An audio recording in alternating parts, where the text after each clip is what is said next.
We'll talk about your business and your plans and what sentiment is like within your group in just a moment. I just want to get your thoughts on the situation in Japan with the new news that we got this morning. How are things there on the ground? Thank you for having me this morning. First of all, people want to go out for drink and eat, and the people have been so suppressed. As a matter of fact, the restaurants and bars are really open, not to listen to the government. That's a reality. Having said that, how to reduce the traffic is the issue, but the government and the municipalities can't manage. So even this extension is declared, I feel kind of skeptical that the government and the municipalities will be able to reduce the traffic. Having said that, again, I think our business will be so much affected by a huge decline in the on-premise activity. And this will continue, and if this goes on, the consumption will be much weaker in our country. Niinami-san, you mentioned before that you were expecting a rapid pickup in the economic recovery in the second half. Is that situation changing now? What's your outlook? I think it's changing, I have to admit. But I'm optimistic about around the time of Christmas and the New Year season, hopefully because of two. One is more rollout of vaccines, which are now more available to people, and the elderly population mostly enjoys the certain level of the herd immunity by now. Second, 30s to 50s, they will get the vaccines by then, mostly. And the second point, I would say, cocktail medicine is going to be available to those who are infected within 2, 3, 4 weeks. I think that is a good news. So key thing is how we can accelerate vaccination. Niinami-san, I know, and we've spoken to other heads of companies and major business groups the last couple of weeks, and the sense, at least, that we're getting is while people try and remain optimistic, it's looking more and more that 2021 is another write-off year. And I know you're optimistic, you just told us that, but at some point, do we just say, 2021 will just be like 2020? Your thoughts on that? Well, that's a plan B, and we like to prepare for good time around toward the end and early next year. So, but most likely next year will be the right timing for us to see more consumption, enjoying the pent-up demand. Okay, Niinami-san, I'm looking at your portfolio of companies, and you're obviously present in a lot of countries, in different companies. When you look at your portfolio of assets right now, are you happy? Are you looking to offload some of that? Are you looking to increase that? What's the general sense in the boardroom right now? Okay, so general sense of the people is toward the health consciousness. So I'd like to increase our activity to those products who are related to the health consciousness, like 100% sugar-free beer and non-alcohol beer, and plus more premiumization, which means of the spirits. That means drink more brands and the premium, and likely less drinking.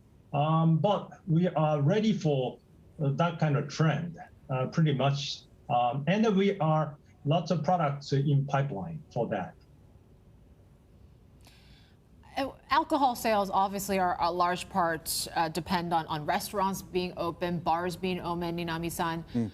Do you think that the current measures, people say that doesn't really have a lot of legal teeth in terms of enforcing people to change their behaviors? Do you think that there needs to be stricter guidelines on restrictions on movement? Well, I don't think people listen to the government and municipalities, like I said. Having said that, probably the government should give the guidelines to bars and restaurants on safety. I think some restaurants and bars can comply to safety guidelines given by the municipalities and the government. And those players in on-premise should be allowed to serve alcohol in the food because people have been so much suppressed by, frequent state of emergency declarations. So I think that measure is the most important for the people who have been suppressed, and especially young people. They want to move around. They can't stay at home. So that's a reality. And by nature, I think we should bring a policy suitable for that situation. Right. And, away from Japan, you're also present in many other countries. Can you talk to us about the drinking trends, to put it simply, in many of these places where, frankly, restrictions are a lot stricter than they are in Japan and Tokyo? As a matter of fact, because of for example, North America, vaccination rollout has been very much quick, though the Delta variant has been spreading around in the U.S. But I think restaurants allow the people with their vaccine passport, they can drink and eat. I think that is the best way. So vaccine passport, that kind of methodology should be applied to many countries. And Europe, I think on-premise activity is much more than last year. So, and I think because of the two regions, our business in overseas operation is very good. So only Asia, including Japan, is kind of, our concerning. Niinami-san, the latest when it comes to China, of course, is this regulatory crackdown. They have also talked about this dangerous drinking culture that is happening in the mainland, and business meetings and outings and whatnot, and this coming on the back of this very high-profile case with Alibaba as well. Do you think that's going to impact in any way sales in China, this change in how people view drinking and this culture now in the mainland? I don't think so. Basically, Chinese demand to drinking is not that high. And I think in the verge of increasing, not only national liquor baijiu, but also other alcohol products, not only beer, but also wine and spirits. I think the Chinese trend to look for something different than baijiu will be intact, I believe, but not rapidly, gradually. Niinami-san, when you look at longer-term trends and, say, for example, in China, and to Yvonne's question earlier, the younger generation seem to be looking for products with less alcohol. And I think you talked about how you might have new products. I can't help but think you look back decades, and it's almost the same pattern as people, staying away from smoking. And that market generally is getting smaller. Do you think longer term, your market is getting smaller, that less and less people are drinking alcohol? I think so. Except India and African countries, but I think people drink premium. Not necessarily people drink more. That's a universal trend over I think years. I think will be and years to come. So that means our strategy is to focus on, first of all, premium brands. We have to develop more, and we should be more focused on non-alcohol beverages as well as less alcohol beverages. We call ready to drink.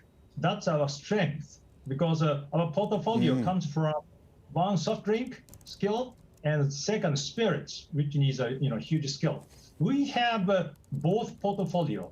That means a lot to create a global footprint of ready to drink, and we are, I believe, number 2 in the world after the American players. American player. We are very strong, and in terms of footprint in Australia, ASEAN countries, and Japan, and we are growing even in China. So, as you mentioned, I think the Chinese younger generations believe less alcohol is a good attraction, but as well as the malt whiskey and the Scotch whiskey, they got to like other categories as their strong interest in other products.